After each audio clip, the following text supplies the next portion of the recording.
जंगल में एक इच्छाधारी नागिन रहती है। नागिन बड़े ही दयालु स्वभाव की है। और फिर एक रोज लगभग 40 साल का एक आदमी एक 18-19 साल की लड़की के साथ जंगल में आता है। जैसे जैसे वो आदमी और वो लड़की जंगल में आगे बढ़ते हैं, वैसे वैसे रात का अंधेरा और भी ज्यादा गहरा हो जाता है।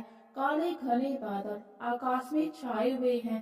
काले घने बादल इतने गहरे हैं कि उनसे चांद भी छिप गया है। फिर वो आदमी उस लड़की से कहता है, बेटी सुधा, मैं जानता हूँ कि मेरे पीछे तुम्हारी मामी तुम्हें बहुत परेशान करती है, तुम्हें बहुत ही खरी खोटी सुनाती है, लेकिन मैं क्या करूँ? जब भी वो तुम्हें खरी खोटी सुनाती है तो मुझे बहुत बुरा लगता है, लेकिन मैं कुछ नहीं कर सकता। तो फिर सुधा कहती है, अरे मामा जी, आप ऐसे क्यों कहते हैं? आपने मुझे पाल पोस कर इतना बड़ा कर दिया और इससे ज्यादा आप मेरे लिए क्या करेंगे? आप ऐसे रोइए मत। सुधा सुधा आगे कहती है, अब मैं सिर्फ अपने भाग्य पर भरोसा करती हूँ। मेरे भाग्य में जो कुछ भी होगा वो मुझे मिलकर रहेगा, इसलिए आप मेरी चिंता ना करें और घर वापस लौट जाएं। इतना कहकर सुधा जंगल में आगे बढ़ जाती है। आगे बढ़कर बहुत ही अंधेरा होता है। उसे आगे का रास्ता भी समझ में नहीं आ रहा होता। तो फिर सुधा सोचती है, क्यों ना आज रात वो वहीं पर रुक जाए। तो फिर सुधा आसपास में कुछ लकड़ियां जमा करती है और उनसे थोड़ी सी आग जलाकर वहीं पर बैठ जाती है। डरी सहमी सी सुधा बहुत ही डर रही होती है। यूं जंगल में रात काटना उसके लिए आसान नहीं था। और फिर सुधा अपने माता पिता को याद करते हुए रोने लग जाती है। सुधा के रोने की आवाज इच्छाधारी नागिन के कानों तक भी पहुंच जाती है। और फिर वो इच्छाधारी नागिन सुधा को दूर खड़ी होकर देखती है कि सुधा इतनी रात को जंगल में क्या कर रही है। इच्छाधारी नागिन को सुधा पर दया आ जाती है और वो सोचती है कि वो एक बार जाकर पूछती है कि उसे क्या हुआ, वो ऐसे इतनी रात को जंगल में अकेले क्या कर रही है। फिर इच्छाधारी नागिन सोचती है, अगर मैं नागिन के वेश में सुधा के सामने जाऊंगी तो वो मुझे देखकर डर जाएगी। फिर वो सोचती है, क्यों ना मैं एक माँ के रूप में जाऊं। अगर सुधा मुझे माँ के रूप में देखेगी तो बिल्कुल भी नहीं डरेगी। इच्छाधारी नागिन बिल्कुल ऐसा ही करती है। वो एक बहुत ही खूबसूरत सी औरत का रूप धारण कर लेती है और फिर सुधा के पास जाती है और पूछती है, बेटी क्या हुआ?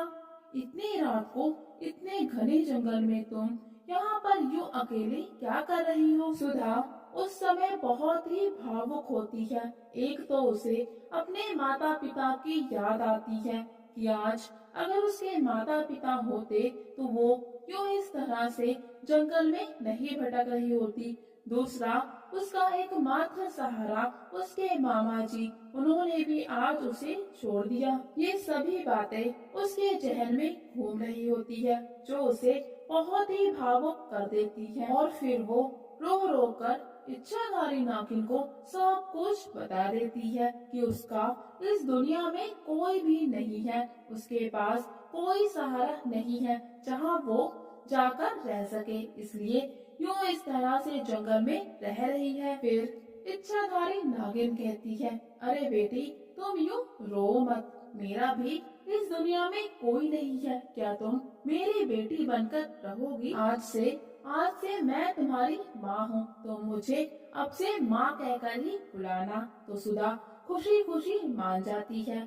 फिर इच्छाधारी नागिन सुधा को अपने घर लेके जाती है, जो कि जंगल में ही होता है। इच्छाधारी नागिन सुधा का बहुत ही ध्यान रखती है। वो उसे समय पे खाना खिलाती है, उसकी हर जरूरत का ध्यान रखती है और वो सुधा को घर का कोई भी काम नहीं करने देती। तो फिर सुधा कहती है, ये क्या माँ, सारा काम तुम खुद अकेले ही कर लेती हो, मुझे कुछ भी नहीं करने देती। तो फिर इच्छाधारी नागिन कहती है, अरे बेटी, अगर तुम्हारी खुद की माँ होती तो क्या वो तुम्हें काम करने देती नहीं ना, तो फिर मैं क्यों करने दूं? और फिर एक रात खाना खाने के बाद जब इच्छाधारी नागिन सुधा से कहती है, बेटा अब तुम चुपचाप सो जाओ, तभी मैं अपने काम पर निश्चिंत होकर जा पाऊंगी। तो सुधा कहती है, ये क्या माँ, आप इतनी रात को काम पर जाएं और मैं चुपचाप घर पे आराम से सो जाऊं? नहीं, ऐसा नहीं होगा, मैं भी आपके साथ आऊंगी। आप अकेले मेरे लिए इतना कष्ट करती हो और मुझे कुछ भी नहीं करने देती, लेकिन अब मैं आपकी बात नहीं मानूंगी, मैं भी आपके साथ आऊंगी। फिर इच्छाधारी नागिन किसी तरह से सुधा को घर पे रुकने के लिए मना लेती है। इच्छाधारी नागिन के जाने के बाद सुधा यही सोचती है कि आखिर ऐसा कौन सा काम है जो सिर्फ रात को ही हो सकता है और माँ का जाना इतना जरूरी है। और फिर अगले दिन सुबह सुधा अपनी माँ से पूछती है, माँ तुम कहाँ जाती हो, क्या काम करती हो, मुझे भी अपने काम के बारे में बताओ ना। तो इच्छाधारी नागिन किसी तरह से सुधा को टाल देती है। इच्छाधारी नागिन जितना ही सुधा को टालती है उतना ही सुधा के अंदर ये जानने की उत्सुकता बढ़ जाती है कि आखिर उसकी माँ हर रोज रात में कहाँ जाती है, आखिर वो ऐसा कौन सा काम करती है जो सिर्फ रात को ही हो सकता है। और फिर उस रात जब इच्छाधारी नागिन सुधा को खाना खिलाकर सुला देती है तो सुधा सोने का सिर्फ नाटक करती है। उस रात जब इच्छाधारी नागिन घर से निकलती है तो सुधा उसका पीछा करना शुरू कर देती है। फिर इच्छाधारी नागिन जंगल में आगे बढ़ती है। आगे चलकर थोड़ी ही देर में वो अपना रूप बदल लेती है और अपने असली रूप में आ जाती है। ये सब दूर खड़ी सुधा भी देख लेती है। सुधा जान जाती है कि उसकी माँ एक नागिन है और फिर सुधा आवाज देती है, माँ माँ ये क्या, तुम नागिन बन गई क्या? माँ तुम इंसान नहीं हो, तुम एक इच्छाधारी नागिन हो। तो फिर इच्छाधारी नागिन कहती है, सुधा मैंने तुम्हें मना किया था कि रात में घर से बाहर मत निकलना और तुमने मेरा ये रूप भी देख लिया। ये रूप देखने के बाद अब तुमको मेरी पूरी सच्चाई जाननी होगी। तो फिर इच्छाधारी नागिन सुधा को बताती है, आज के बाद हम दोनों अब कभी भी नहीं मिल पाएंगे। तो सुधा पूछती है, लेकिन ऐसा क्यों माँ? तो फिर इच्छाधारी नागिन कहती है, यही तो भविष्यवाणी है, मेरा परिचय जानने के बाद अब तुम मुझसे नहीं मिल सकती, अब तुम्हें मुझसे दूर होना होगा, नहीं तो बहुत बड़ी अनहोनी हो जाएगी और यही मेरे लिए अभिश्राप है। ये सब सुनकर सुधा रोने लग जाती है और कहती है, माँ मैं तुमसे अलग नहीं हो सकती, मेरा तुम्हारे सिवा कोई भी नहीं है, तुम मुझसे खुद को दूर न करो, मेरी गलती के लिए मुझे माफ कर दो माँ। सुधा की बात सुनकर इच्छाधारी नागिन भी रोने लगती है और कहती है, ऐसा नहीं हो सकता, मुझे मिले श्राप के कारण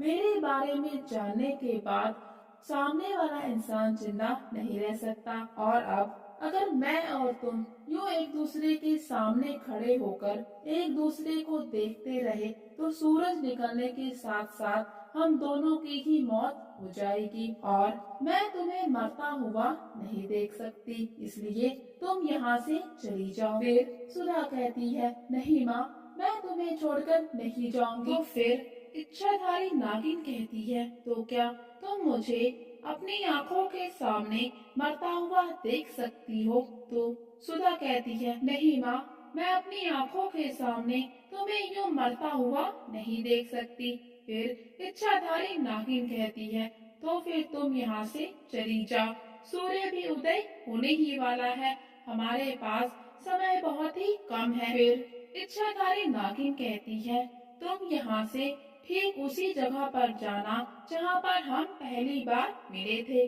और वहाँ पर 3 बार बोलना, इच्छाधारी नागिन की बेटी। तो फिर तुमको वहाँ पर गहनों से भरा हुआ एक बक्सा मिलेगा, उस बक्से को तुम अपने साथ लेकर जाना। वो बक्सा और गहने मेरी तरफ से तुम्हें तुम्हारी शादी का उपहार है। ये सब सुनकर सुधा कहती है, नहीं माँ, मुझे सोने का बक्सा या फिर गहने नहीं चाहिए, मुझे तो बस अपनी माँ चाहिए। तो फिर इच्छाधारी नागिन कहती है, ऐसा अब नहीं हो सकता, इसीलिए तुम जल्दी से यहाँ से चली जाओ। तुम सूरज निकलने से पहले जल्दी से यहाँ से चली जाओ। फिर सुधा बिल्कुल ऐसा ही करती है। वो उसी जगह पर दोबारा जाती है जहाँ पर वो इच्छाधारी नागिन से पहली बार मिली थी और 3 बार बोलती है, इच्छाधारी नागिन की बेटी। तो धरती से एक सोने का बक्सा और गहने निकलते हैं और फिर वहाँ पर उसको इच्छाधारी नागिन एक बार फिर से मिलती है। वो सुधा से कहती है, जाओ मेरी बेटी, ये सब कुछ तुम्हारे लिए है, तुम हमेशा खुश रहोगी। तुम्हारी शादी एक बहुत ही अच्छे घर में एक अच्छे इंसान के साथ होगी, ये मेरा आशीर्वाद है। इतना कहकर इच्छाधारी नागिन वहाँ से चली जाती है और सुधा भी समझ जाती है कि जरूरत से ज्यादा जानने की इच्छा कभी कभी गलत हो जाती है। अगर वो उस दिन अपनी माँ के पीछे पीछे नहीं जाती तो आज उसकी माँ उसके साथ होती।